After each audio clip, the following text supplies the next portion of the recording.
Hello and welcome to this exclusive Apex interview with IFPL, an award-winning and innovative Apex media company specializing in the manufacture and design of passenger interface solutions.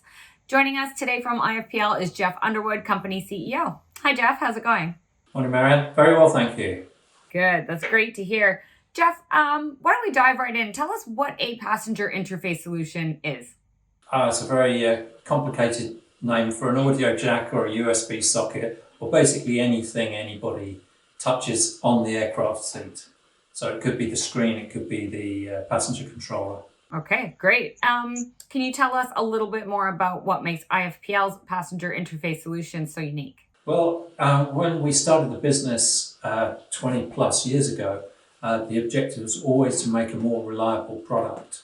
So our audio jacks, for example, will last for 100,000 insertions, which against a industry standard of about 5,000 is like a 20-fold increase in reliability.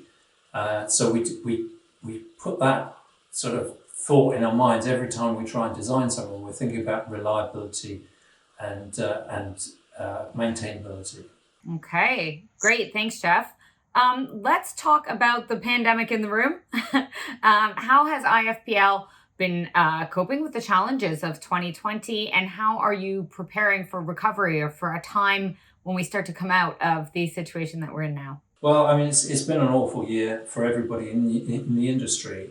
We're fortunate in the UK that the government has provided us with a furlough scheme that's allowed us to keep a lot of our folks employed for this period. But we have seen business drop off, I think, along with everybody else in this sector. So what we're doing is we're looking forward. We're taking it as an opportunity to see where we can come out of this with new products, new ideas that will sort of will suit the airlines. So we're looking at maybe a recovery like everybody else. A full recovery in this industry probably isn't expected for 3 to 4 years. But to me, that suggests that the sensible airlines are going to be restructuring right now, and they're going to be thinking right now about what systems and that they need on their aircraft in the next 6 to 18 months. They need to be sort of thinking about that right now. So we're positioning ourselves with our product range to support them. Right, and it is a great product range. And you've got some products that are supporting touchless travel, which is a really hot topic right now. The mobile device is, of course, at the heart of a lot of solutions that are being deployed to enable a touchless journey. And having a fully charged battery on the mobile device for a passenger is more critical than ever. So can you tell us a little bit about how you're supporting that aspect? Yeah, we have a whole range of products that address that current trend. We're developing a wireless charger, which is primarily aimed for the front end of the cabin, at 15 watts. We also have developed for one customer a contactless payment device, which is the smallest contactless payment device probably in the whole world, that is fully certified for use on aircraft and certified by all of the major banks.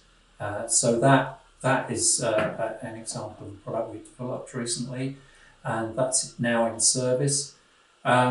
We also are developing a Bluetooth headset module, and that not only does that drive your headsets, but can also be used to connect into the IFE system and use data lines for other features if required.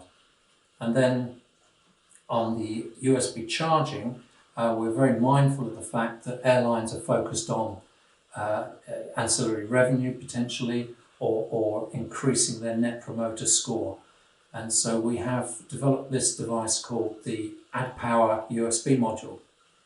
And what that allows you to do as an airline is, if you wish, you can run advertising through this unit. So whenever a passenger plugs in their mobile device to charge up, it automatically launches a web page or an advert if they so wish.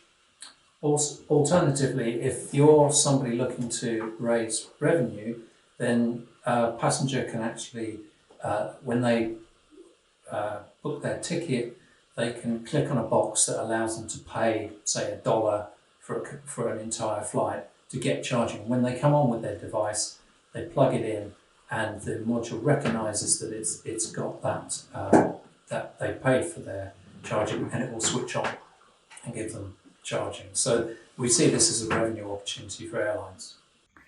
I think it's a very cool idea. Bluetooth, I know Bluetooth solutions in the cabin sort of had a lot of naysayers or a lot of people who thought that the technology wouldn't work in such a closed environment with people sitting so many close to each other. So what would you say to those people? I know that you've got a lot of these kinks ironed out. And then secondarily, I'm wondering what you would say to people who think that it's maybe not the nicest thing in the world to charge for charge. Do you think people are actually willing to pay for that? Okay, I'll answer the Bluetooth question first. We've done a load of work, and also a couple of airlines we've been working with have done a load of work to address that issue. You know, one of the big concerns is, you know, if I'm sat here and I can try to connect my headphones, they might connect to the next seat. That is a very, very unlikely situation.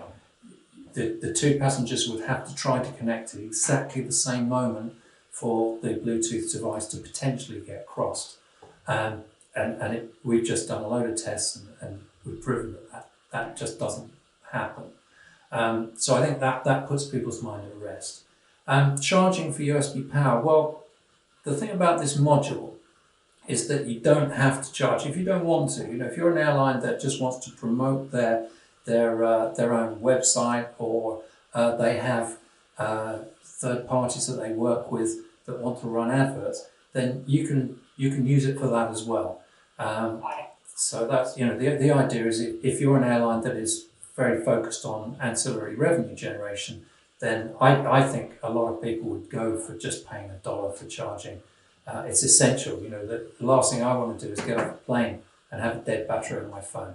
Yeah, I would happily pay $1 or a pound or, equivalent unit of currency to make sure that my phone is charged when I get off the aircraft. Okay, Geoff, do you have any last message for the viewers, any prospective customers who might be watching this? Yeah, well, come visit us. We're going to be there 24/7 over the duration of the show in December. So, you know, please come to our booth. We'll be happy to talk to you.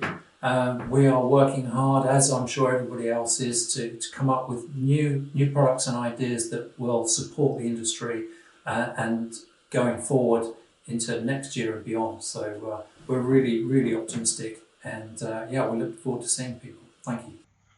Great. Thank you so much for your time, Geoff. It's great to hear your optimism. That's all the time that we have for this interview with IFPL, but don't hesitate to contact Geoff and his team to learn more, and definitely check out their stand at the FTA Apex Virtual Expo.